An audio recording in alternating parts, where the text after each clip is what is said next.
will I write a song I like today? Ariel Pink's Haunted Graffiti before today. Ha ha ha ha ha ha ha ha ha ha. It's time for an album review. My needle drops. Let's get right into it. Ariel Pink is a California rock and roll musician who, not gonna lie, is a little difficult to describe. And why? Well, for one, the guy has really spent most of his musical career deep into the underground since the 90s, releasing tons and tons of songs, tons and tons of albums on cassette, CDR, basically anything he could get the stuff on at the time. And stylistically, he's all over the map. People labeling him as a noise musician, as an avant-garde musician, psychedelic musician, new wave, punk. Some people I've read even call him chill wave, which makes me want to put a bullet in my head.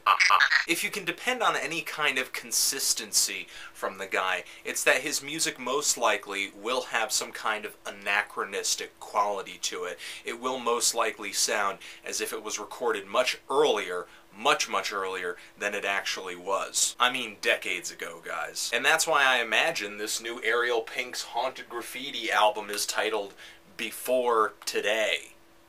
I don't know. And I kind of see this album as Ariel Pink's official coming out party, really rising out of obscurity in the independent music scene and landing a release on one of the biggest independent labels out there, 4AD. This LP covers a lot of the rock and pop styles that Ariel Pink has done best over his career. It sounds a lot cleaner than his earlier recordings, plus it revisits a lot of the best songs in the Ariel Pink canon, making them a lot more accessible while maintaining that vintage aesthetic that complements this band so well. Chances are, if you've been following Ariel Pink since he got signed to the Animal Collective label Paw Tracks, you've already heard songs like Revolution's a Lie, Beverly Kills, Little Wig, and one of my favorite tracks to come out of the band, Can't Hear My Eyes. And I'm not an Ariel Pink expert, I don't claim to be, but even if you are, it's kind of difficult to tell what songs on this album are new and which ones are old, because who knows how long Ariel Pink's really been sitting on some of these tracks and some of these ideas and has simply just reworked them for this album. And what can you expect from Before Today if you put it on your ears? Well, you can hear that vintage recording style, though it is to a lesser extent than his previous releases. I mean, if you guys have heard songs like Are You Gonna Look After My Boys, the sound of those recordings really reminds me of like a cassette tape covered in filth, just soaked in urine, and thrown into a microwave for 5 minutes for good measure before you place it into the tape player. And most of the music sounds like a lost relic from the late 70s or early 80s, showing some influences here and there from 60s garage rock, like on the track Lestat, or on the Rockin' Ramrods cover Bright Lit Blue Skies. You've got some really mutant disco pop on Round and Round, and some really off-kilter new wave music too on the song Beverly Kills, very distorted, loud, psychedelic shit on the song Butt House.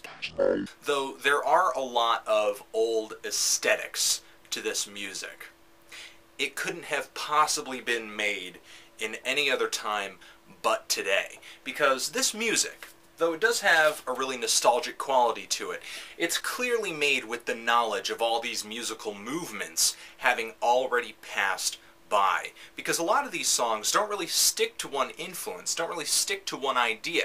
It feels like three genres mixing at once, things and ideas that I don't think normally would have been put together into one song at the time. I mean, some songs to me feel like a forced collaboration between Michael Jackson, R. Stevie Moore, the Thompson Twins, and Frank Zappa. I guess my one problem with this LP, though it certainly is good, is that I'm familiar with more songs on here than I would actually like to be. And that's because so many songs on this LP really are remakes, and I do find myself, in several cases, liking the older versions more than the newer versions, like on Revolution's a Lie, or even on Can't Hear My Eyes. But that's really because on this LP, I don't see Ariel Pink reinventing himself or breaking any new ground for himself, but simply working to make his sound accessible to a wider audience.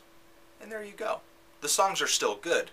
They're just a little bit more sanitary, a little bit cleaner. I'm feeling a light 8 on this LP, but if you have heard it, what do you think about it? Love it, hate it, and why? And Ariel Pink, Haunted Graffiti, forever.